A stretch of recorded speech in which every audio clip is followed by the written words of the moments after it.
Hello दोस्तों, मेरा नाम है प्रवीण और आप देख रहे हैं मैथ स्टेशन। इस वीडियो को शुरू करने से पहले इस चैनल को सब्सक्राइब करें और बेल आइकन को दबाएं ताकि मेरे लेटेस्ट वीडियोस की अपडेट आपको मिलती रहे। दोस्तों, आज हम अगेन एक बहुत ही डायनामिक टॉपिक हम शुरू करने वाले हैं और इस टॉपिक का नाम है linear ordinary differential equations of second and higher order. मैं इस टॉपिक को आपको एक एग्जांपल की मदद से समझाता हूं।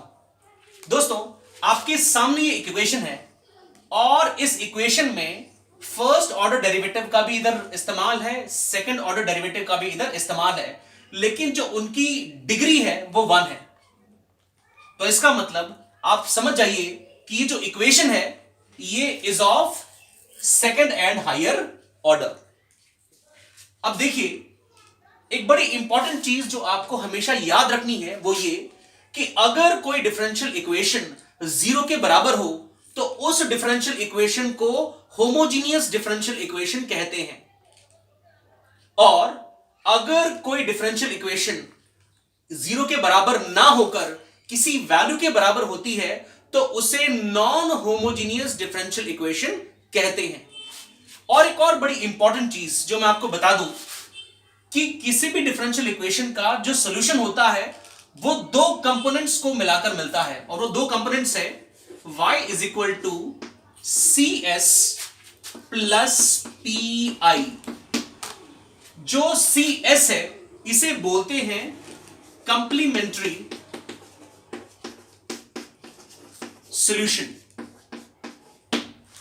या इसका एक और नाम भी है कंप्लीमेंट्री फंक्शंस या कंप्लीमेंट्री फंक्शन। जो पी आई है इसका मतलब होता है पर्टिकुलर इंटेग्रल। पर्टिकुलर इंटेग्रल इन दोनों कंपोनेंट्स को जब हम ऐड करते हैं तो किसी डिफरेंशियल इक्वेशन का सॉल्यूशन बनता है। अब ध्यान देने वाली बात यह है कि अगर कोई डिफरेंशियल इक्वेशन 0 के बराबर है तो उसका पर्टिकुलर इंटेग्रल नहीं होता, उसका कंप्लीमेंट्री सॉल्यूशन ही उसका एक्चुअल सॉल्यूशन होता है। और अगर कोई डिफरेंशियल इक्वेशन किसी वैल्यू के बराबर है, मतलब 0 के बराबर ना होकर किसी वैल्यू के बराबर है, तो हम उसका पर्टिकुलर इंटेग्रल भी निकालते हैं। अब क्योंकि ये डिफरेंशियल इक्वेशन होमोजीनियस है तो इसका मतलब मैं इसका सिर्फ कंप्लीमेंट्री सॉल्यूशन निकालूंगा। और दोस्तों, सबसे इंपॉर्टेंट बात यह भी है कि इन डिफरेंशियल इक्वेशंस का जो सॉल्यूशन बनाते हैं वो बनाते कैसे हैं, हमारे लिए यह जानना बहुत ज्यादा जरूरी है। तो चलिए इस क्वेश्चन को हम लोग सॉल्व करते हैं और साथ ही साथ मैं आपको जो चीजें मैं आपको बताता रहूंगा। ये जो क्वेश्चन है, इस क्वेश्चन को शुरू करने से पहले मैं आपको बता दूं कि इस टॉपिक के मैं आपको जितने भी क्वेश्चंस करवाऊंगा उन सभी में जो d अपॉन dx है मैं इसको कैपिटल D से डिनोट करूंगा। अब इस क्वेश्चन को आप ध्यान से देखिए, यहां पे लिखा है d square by dx square. मैं इस चीज को d स्क्वायर बाय लिख सकता हूं अगर मैं ये चीज मान लूं। -3d into y -4y is equals to 0। अगर आप इन तीनों टर्म्स को ध्यान से देखें तो इन तीनों टर्म्स में आपका जो y है वो कॉमन है, ठीक है। This bracket into y is equals to 0। दोस्तों, इन क्वेश्चन को सॉल्व करने में एक बड़ा इंपॉर्टेंट चीज होती है जिसका बड़ा योगदान होता है, and that is auxiliary equation. इस डिफरेंशियल इक्वेशन की जो ऑक्सिलरी इक्वेशन है, therefore it's auxiliary equation is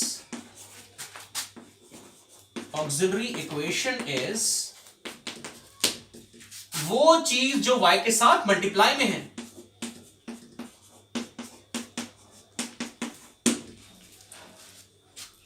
अगर मैं स्पेसिफिकली आपको बताऊं कि ऑक्सिलरी इक्वेशन क्या होती है तो दोस्तों ऑक्सिलरी इक्वेशन उस इक्वेशन को कहते हैं जिस इक्वेशन से मुझे फैक्टर्स मिलते हैं। तो इसलिए y के साथ जो चीज मल्टीप्लाई में है वो मेरी ऑक्सिलरी इक्वेशन है। अब मुझे इसके फैक्टर्स बनाने हैं। तो देखिए इसके फैक्टर्स कैसे बनाएंगे। इसके फैक्टर आप अपने तरीके से बना सकते हैं, जैसे स्प्लिटिंग बाय मिडिल टर्म या डिस्क्रिमिनेंट मेथड। तो अगर मैं इस -3 के टुकड़े लूं, -4 एंड +1, तो भी इसके फैक्टर बन सकते हैं। तो मैं इस लोकेशन पे क्या लिख रहा हूं, d² -4d + d -4 = 0। दोस्तों मैं जिस टेक्निक का यहां पर इस्तेमाल कर रहा हूं वो है स्प्लिटिंग बाय मिडिल टर्म। अब देखिए जरा इन दोनों में कॉमन क्या है, d कॉमन आ गया तो इसका एक d बच गया और इसका -4 बच गया। अब इन दोनों में से मैं कोई ऐसी चीज कॉमन बाहर निकालना चाहता हूं ताकि उसके अंदर भी इस तरह की चीज क्रिएट हो जाए, तो मैं प्लस का 1 ही लूंगा। तो यहां पर क्या आ जाएगा, d -4। अब इन दोनों में कॉमन क्या है, इन दोनों में कॉमन है d -4। इसका क्या बच गया, इसका d बच गया और इसका क्या बच गया, प्लस का 1।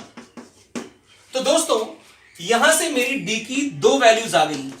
एक वैल्यू आ गई +4 और दूसरी वैल्यू आ गई मेरी -1। जब आप इसको =0 मानेंगे इन दोनों फैक्टर्स को, तो d की यहां से d की वैल्यू क्या मिलेगी, 4, और यहां से d की वैल्यू क्या मिलेगी, -1। अब दोस्तों इसका सॉल्यूशन कैसे बनाते हैं, that is very very important. अब देखिए इसका सॉल्यूशन कैसे बनाते हैं। अब यहां पर d की दोनों वैल्यूज अलग अलग हैं। अब ध्यान देना, जितनी d की वैल्यूज होंगी उतने ही आपके कांस्टेंट्स इस्तेमाल होंगे। तो यहां पर d की दो वैल्यूज हैं, तो इट मींस मेरे दो कांस्टेंट इस्तेमाल होंगे। जैसे C1 C2 ले लेते हैं हम लोग, आप A B भी ले सकते हैं, ठीक है, मगर अमूमन बुक्स में इसका C का इस्तेमाल किया जाता है, तो इसलिए हम भी C का ही इस्तेमाल करेंगे। तो दोस्तों इसका सॉल्यूशन कैसे बनाना है जरा ध्यान देना। इसका सॉल्यूशन बनाएंगे y क्योंकि दो वैल्यूज हैं तो दो कांस्टेंट्स का इस्तेमाल करेंगे। मैं लिख रहा हूं C1 पहला कांस्टेंट e⁴x। अब इसकी बात आ गई, अब क्योंकि मैंने C1 का इस्तेमाल कर लिया, अब दूसरा constant C2 e⁻−1x which is -x। दोस्तों आप चाहे तो इस फैक्टर को भी पहले इस्तेमाल कर सकते हैं, इसको बाद में भी कर सकते हैं, उससे आपके आंसर पर कोई भी फर्क नहीं पड़ेगा। तो इस तरीके से हम लोग सॉल्यूशन तैयार करते हैं जब आपके d की वैल्यूज अलग अलग हों। तो ये मेरा इसका सॉल्यूशन बन गया।